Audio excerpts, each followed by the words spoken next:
Olá, está começando mais um bate-papo aqui na 4V e neste programa a gente vai debater sobre o processo de xenofobia que os venezuelanos estão enfrentando lá em Roraima. Já vai compartilhando esse vídeo, se inscrevendo aqui no canal e na nossa página no Facebook, que vai soltar a vinheta e a gente já volta.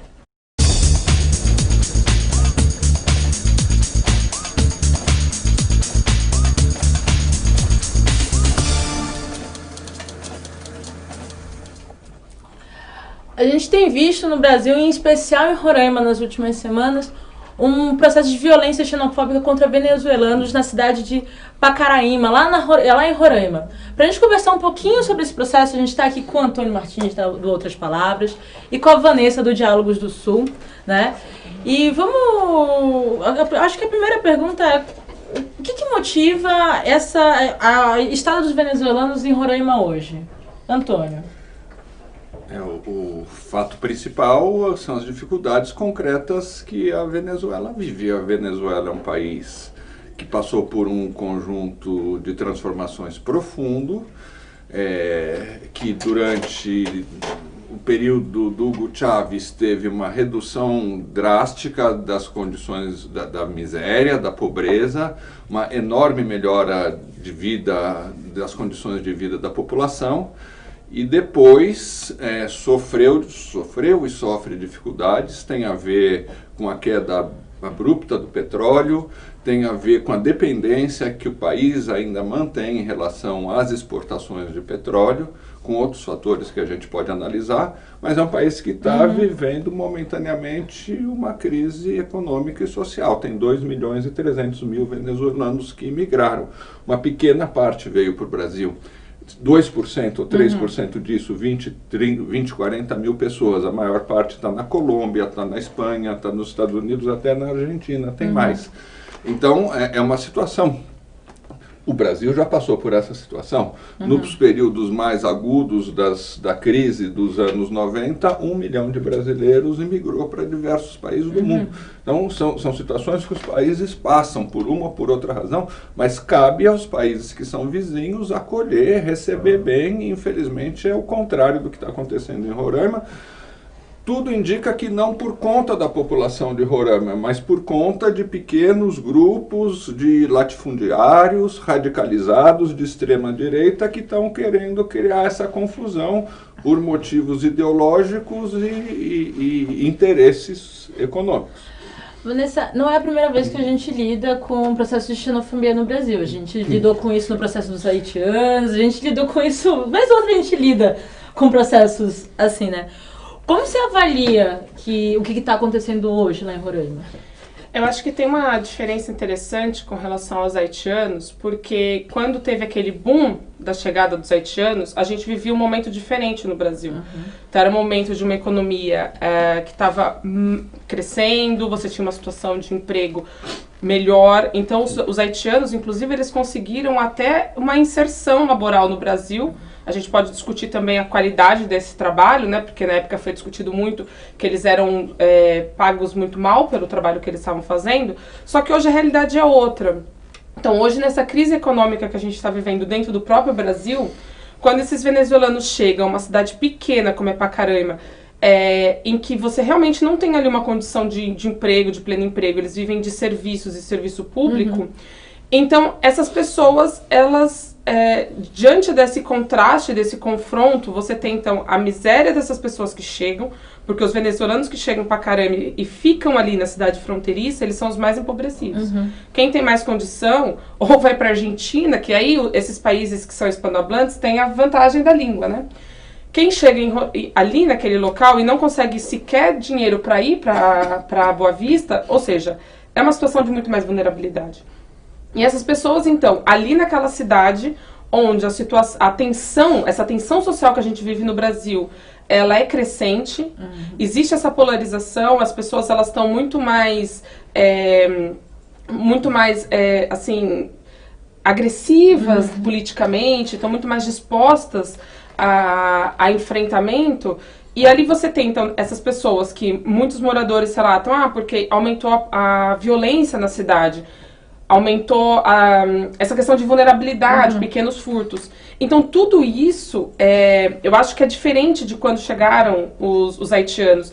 Isso propicia, inclusive, todos esses fatores econômicos do Brasil, a situação da própria cidade, criou meio que esse caldeirão, né, que é alimentado pelo que o Antônio falava, que é a questão de uma extrema-direita, tem ali o prefeito, que é do PRB, e a governadora, que é do PP, em situações de muito baixa popularidade, que estão usando agora esse discurso contra os venezuelanos para ter um inimigo comum, para conseguir uma reeleição, para conseguir uma posição mais favorável nas eleições que estão chegando.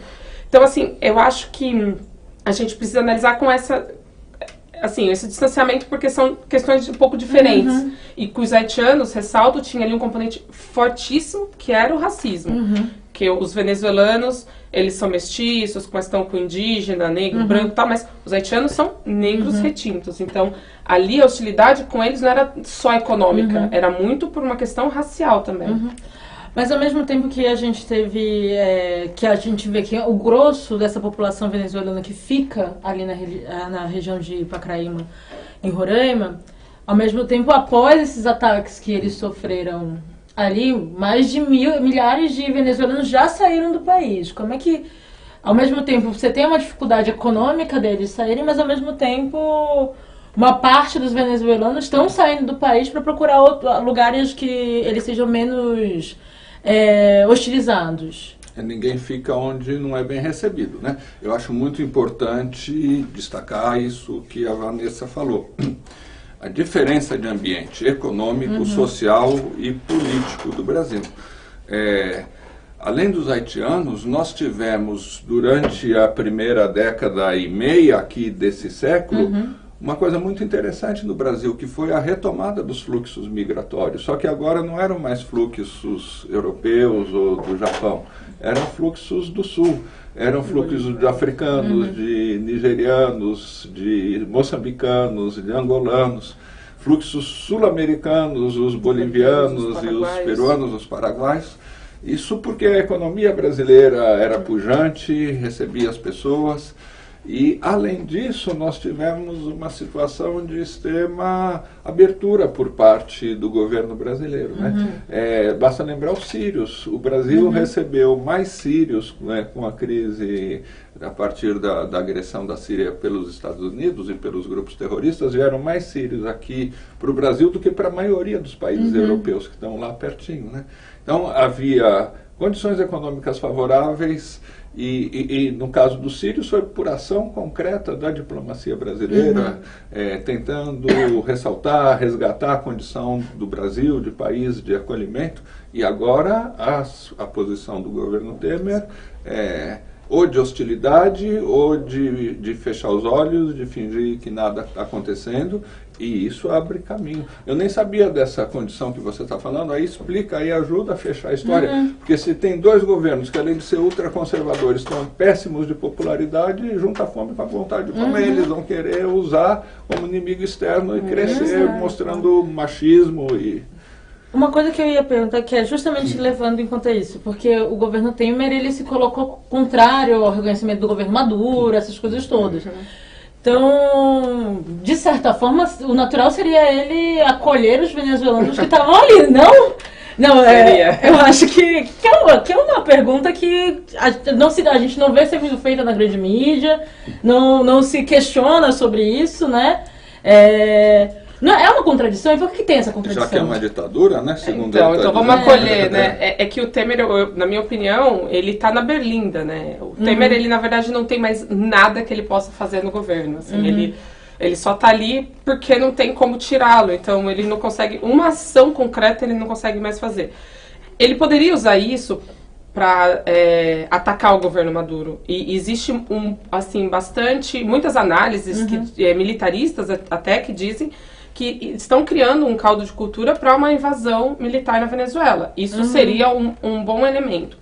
O que acontece? Ao mesmo tempo que acolher os venezuelanos seria positivo dentro dessa perspectiva de política internacional, A questão local é o contrário. Por quê? Porque os moradores de Roraima não querem acolher. E assim, a gente também tem que discutir por que eles não querem acolher. Sim. Porque não é uma xenofobia, os brasileiros são xenófobos e agora não querem mais receber ninguém. Não é isso.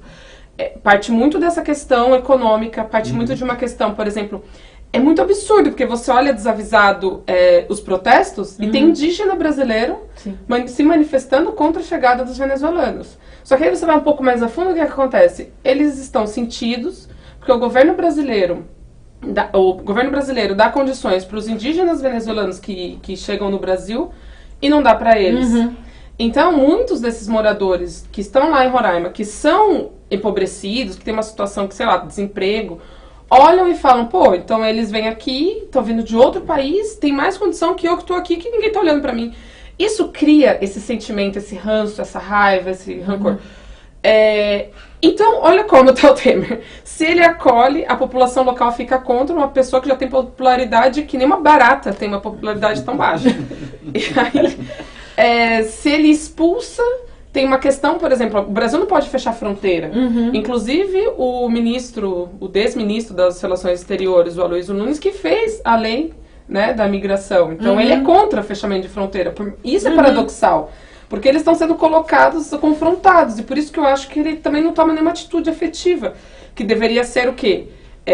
Acolher essas pessoas e dar condição para a cidade. A cidade tem que ter recurso para... Porque realmente, uma cidade que tem 12 mil habitantes e de repente chega 6 mil, você vê sua população aumentar 50%, seu hospital não dá conta, suas escolas não dão conta. E aí, entendeu? E o governo não faz nada. O governo assiste paralisado. Come tudo o Temer não vem leva paralisado. essas pessoas que estão chegando para outros lugares que poderiam ter infraestrutura para acolher. Ou dar recurso ali. Ou recurso ali. Até inclusive teve um episódio interessante. O Raul Jungmann, né, que é o ministro da Defesa, falou que ali tinha um hospital de Campana. E aí foi imediatamente corrigido por um oficial do Exército, não sei exatamente a patente, que disse que não tinha um hospital ali desse tipo. Ou seja, o governo não sabe o que está fazendo, absolutamente. Eu acho que você está levantando uma questão muito importante, Vanessa, que é para a gente compreender, inclusive, mais didaticamente as causas da xenofobia, inclusive a xenofobia popular, que se manifesta com muita força na Europa, por exemplo. E tem muito a ver com o desmonte dos serviços públicos.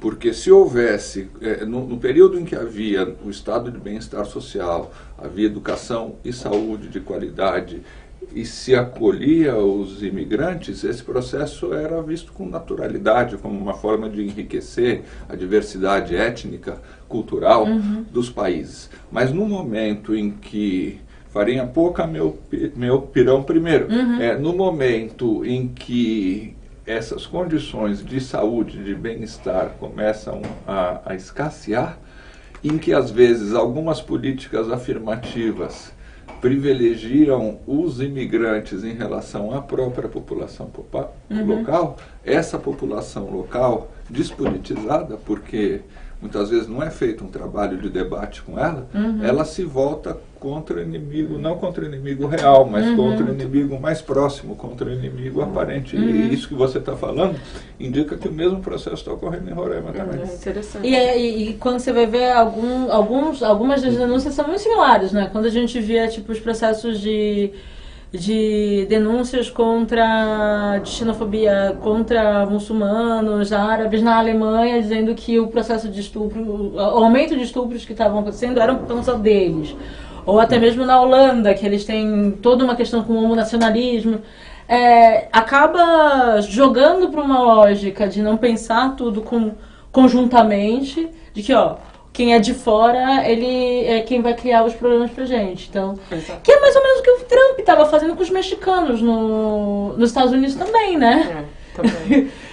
Passa por isso, né? A população branca, abandonada, empobrecida dos Estados Unidos, com esse rancor. Então chegam os imigrantes, eles têm emprego, então eu tô aqui desempregado, enfim, toda uma situação. E é interessante também, acho que apontar que esses moradores de Pacaraima, eles ficaram ofendidos pela cobertura nacional, porque eles têm também um problema com o que eles chamam o Brasil. Porque acham que essa cobertura não entendeu o lado deles. Porque eles falam, nós somos acolhedores com os venezuelanos, nós acolhemos os venezuelanos, nós não temos problemas com os venezuelanos.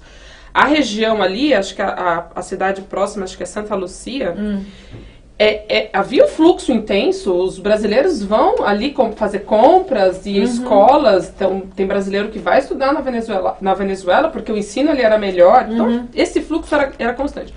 O que acontece? Você teve o aumento da violência, você teve o aumento da violência, da insegurança, de tudo isso, pessoas morando na rua sem que a sociedade tivesse feito nada para resolver aquela situação.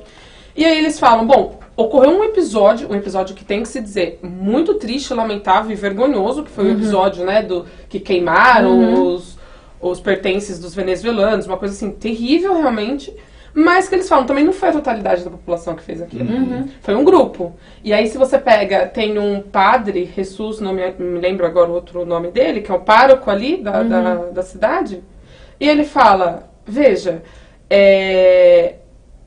isso que aconteceu foi inflado, isso não foi de verdade da população, não era isso, a população de fato estava revoltada. Mas não foi assim, toda a população se levantou. Foi inflado, foram políticos locais, foram lideranças locais, e aí é interessante apontar esse cara, Fernando Abreu, ele é apoiador do Bolsonaro, e ele que mobilizou os protestos. Ou seja, como tudo casa, né? Você tem esse ambiente nacional de militarização, de violência. Junta com o fato que a nossa cobertura do norte do país, em geral, horrível, é péssima. A gente não olha pra lá, não entende, a gente não entende. Quais são as dinâmicas, não entende as relações tanto de fronteira, quanto entre os próprios estados, etc, etc. E se utiliza, e que no final das contas, quando a gente vai ver os atores ali em Roraima, não tem como a gente não falar que tem a ver com essa ideologia fascistoide que a gente vê no país, né? É um aliado do Bolsonaro, é a ultradireita se utilizando, e isso é uma ferramenta, né? Não, e matadores de indígenas, né? Eles, ali a reserva é muito próxima ali da reserva Raposa Serra do Sol, que teve aquela grande polêmica com os latifundiários que plantavam arroz naquela região, que era terra indígena. Até hoje a área, olha isso, até hoje a área, o limite da cidade não foi definido, porque não se sabe até onde vai a reserva indígena e onde começa a cidade. Isso é outro caos que você instala na região, entendeu? E essas pessoas, esses latifundiários, o que eles estão fazendo? Eles continuam expulsando os indígenas, porque a maior parte dos territórios ali são terras indígenas. Não, esse debate é muito importante, porque ele fala sobre como a gente está pensando a política internacional, de relações internacionais do Brasil com a América Latina, com países importantes da América Latina, e como a gente está lidando com os nossos problemas de crise também, quando se leva em conta esses fluxos migratórios que estão aqui. Antônio, eu queria te ouvir um pouco mais para falar mais sobre isso mesmo, né? Esse processo que a gente está vendo, que hoje a gente localiza no processo dos venezuelanos em Roraima, mas que acaba sendo um processo de fascistação geral do que a gente tem visto de política por aí, né? Eu espero que a gente possa resolver essa questão, começar a resolver a partir das eleições agora, né? Porque o Brasil viveu também no campo das relações internacionais, é menos sentido, porque não é uma coisa que atinge o nosso dia a dia, mas viveu um retrocesso dramático. O Brasil havia conseguido, durante os governos em que o Celso Amorim foi o chanceler, uma situação de projeção talvez inédita na história nossa, de articulação da comunidade dos países da América do Sul, de enorme esforço para a retomada das relações com a África, de participação ativa na criação dos BRICS, ou seja, uma diplomacia digna do peso e da importância do país e da necessidade, que é uma necessidade internacional hoje, de você resolver essa crise de hegemonismo nos Estados Unidos criando polos alternativos. Todo mundo sabe, o Trump é o caso mais bizarro disso, mas o mundo não pode conviver mais com uma superpotência única, destrutiva, como são os Estados Unidos. Então, o Brasil teve um papel destacadíssimo na criação de alternativas. Agora nós estamos vendo o retrocesso disso tudo. Isso influi. Eu estava vendo uma entrevista, não sei qual candidato à presidência ontem, a ausência de uma liderança do país que é naturalmente líder pelo seu tamanho, pelas suas fronteiras na América do Sul, que é o Brasil, desestabiliza o conjunto da região. E desestabiliza ainda mais quando você sabe que tem forças que ajudaram a dar o golpe aqui no Brasil, internas, externas, ligadas aos Estados Unidos, que ajudaram a dar o golpe no Paraguai, que fraudaram as eleições de Honduras, que querem desestabilizar o governo da Venezuela, ou seja, é uma tentativa generalizada de desestabilizar alguns governos que começaram a romper o colonialismo aqui na América do Sul. Então, o Brasil, espero muito, acho que é parte do debate para outubro, reverter o golpe, reverter os retrocessos internos, mas reverter o enorme retrocesso que é nós não termos uma política externa a mais, nós viramos de novo o quintal dos Estados Unidos. E é interessante isso, né? Porque se a gente pensar como que os candidatos estão tratando a questão da migração, a questão da política externa, eu acho que é um grande vazio aí, né? A gente pode imaginar que a candidatura Lula tenha como princípio retomar essa política externa altiva e ativa que era essa política externa do Celso Amorim. Eu acho que quem está nesse espectro da esquerda, então você tem aí o Ciro Gomes, eu não vi falar muito sobre isso, mas creio que talvez caminhe por uma seara ali um pouco similar a essa. Boulos deve ter também uma abordagem similar. Mas assim, se você for pensar, o segundo candidato com maior intenção de voto, que é Jair Bolsonaro, é muito assustador.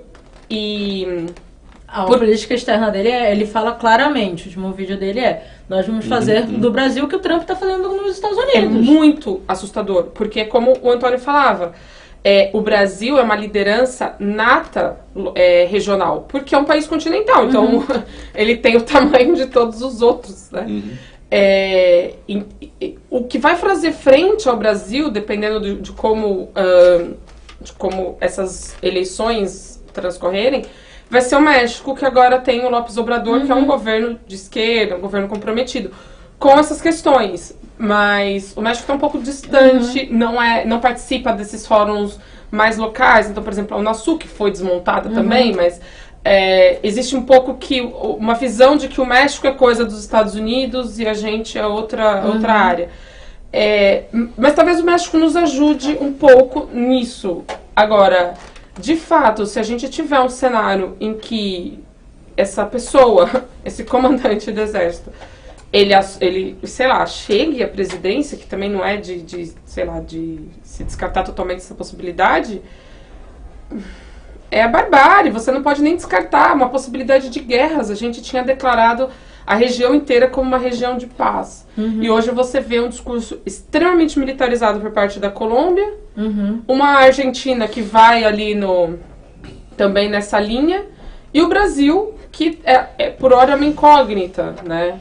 E por hora também está dando uma segurada, por mais que esse governo seja extremamente fraco e débil e vacilante, mas tem dado uma segurada ali.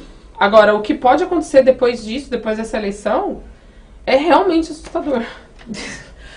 A gente vai caminhando... Nunca é otimista. Não, porque não é muitas vezes quando a gente fala de internacional aqui no programa, a gente parece que é uma coisa muito longe da gente, né?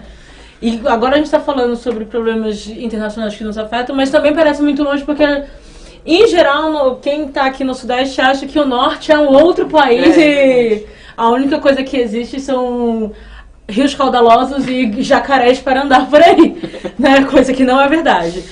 Mas a gente está caminhando para os 5 minutinhos finais aqui do programa e eu queria que vocês fizessem uma amarração final sobre a importância desse debate, da gente se colocar é preciso questionar o que aconteceu, obviamente, em Roraima, mas a gente precisa entender melhor o processo que a gente está colocado e o que isso significa para as relações aí que estão nos avizinhando. Antônio. Nós vivemos primeiro num mundo em turbulência, em crise civilizatória, com ameaça dos principais poderes extremamente destrutiva, catastrófica, que é a posição expressa pelos Estados Unidos, muito bem expressa pelo Trump, que é um símbolo do que virou aquela sociedade. E nós temos tentativas feitas com enormes dificuldades de criar ambientes um pouco mais humanizados. É o que nós vivemos no Brasil, com todas as contradições, com todos os limites,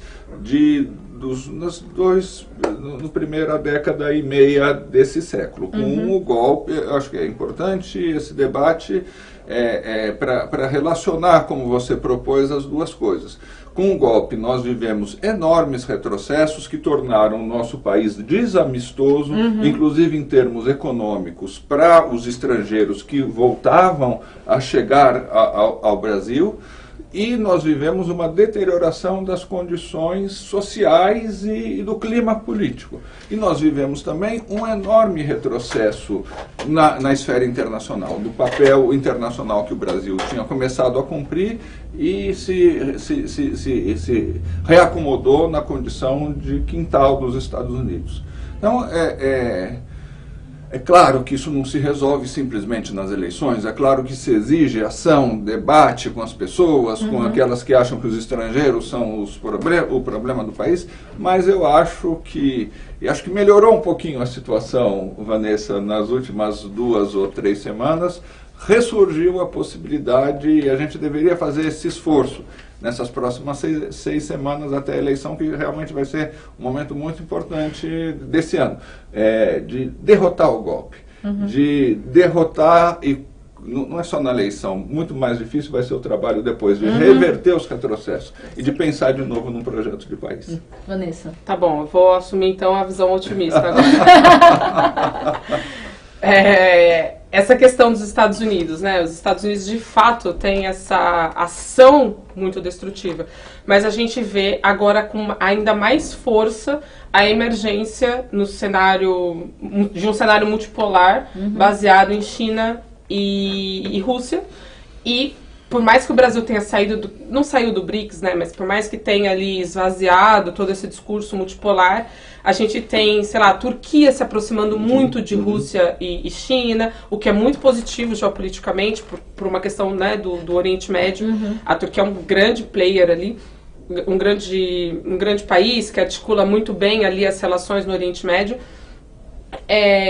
Essa correlação nova de forças, e estando o Brasil já imerso nesse ambiente, né? Então é isso, essa política externa do Celso Amorim, ou melhor, essa política externa que o Itamaraty teve durante os 13 anos ali dos governos petistas, essa política externa vem muito a calhar com esse novo movimento mundial, essa nova estrutura mundial.